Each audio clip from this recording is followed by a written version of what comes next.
আসসালামু আলাইকুম ও রহমতুল্লাহ। আমি মোহাম্মদ আনিসুর রহমান। আমার বাড়ি কুড়িগ্রাম জেলার ভুরুঙ্গামারী থানায়। বর্তমানে আমি একটা ব্যবসার সাথে জড়িত আছি, আর এই ব্যবসায়িক কারণেই থাকা হয় রংপুরে। অনেক আগে থেকে আমার ফ্রিল্যান্সিং এর প্রতি একটা আকর্ষণ ছিল, তবে সঠিক কোনো গাইডলাইন পাচ্ছিলাম না। 2013 সালের দিকে আমি রংপুরে একটা ফ্রিল্যান্সিং কোর্সে ভর্তি হয়েছিলাম, কিন্তু তাতে কোনো রেজাল্ট আসেনি, বরং এইসব প্রতিষ্ঠানের প্রতি আমার একটা ঘৃণা জন্মেছিল।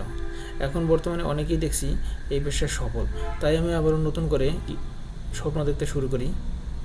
ইদানিং ইউটিউব, ফেসবুক দেখে দেখে আমি মোটামুটি সিদ্ধান্ত নিয়েছিলাম শিখন ডাটা এন্ট্রি অথবা ডিজিটাল মার্কেটিং বিষয়ে একটা কোর্স করব।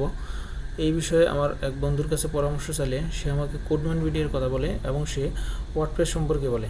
মূলত তার মুখে CodemanBD ও ওয়ার্ডপ্রেস সম্পর্কে জানা। অবশ্য আমার বন্ধু একজন সফল ফ্রিল্যান্সার। তারপর আমি ইউটিউবে ওয়ার্ডপ্রেস সম্পর্কে কিছু ভিডিও দেখি এবং ইউটিউব, ফেসবুক ও CodemanBD এর ওয়েবসাইটে এদের কার্যক্রম, সফলতা এবং সাপোর্ট সম্পর্কে বিস্তারিত দেখে CodemanBD-তে ভর্তি হওয়ার সিদ্ধান্ত নিই এবং CodemanBD-তে ওয়ার্ডপ্রেস অ্যান্ড ই-কমার্স 133 ব্যাচে ভর্তি হই। আমার স্টুডেন্ট আইডি 133/6। আশা করি আমি CodemanBD-তে এই কোর্সটি সম্পন্ন করে একজন সফল ফ্রিল্যান্সার হতে পারবো ইনশাল্লাহ। সর্বোপরি CodemanBD ও আমার ব্যাচের সকলের সফলতা কামনা করে শেষ করছি। আসসালামু আলাইকুম ওয়া রাহমাতুল্লাহ।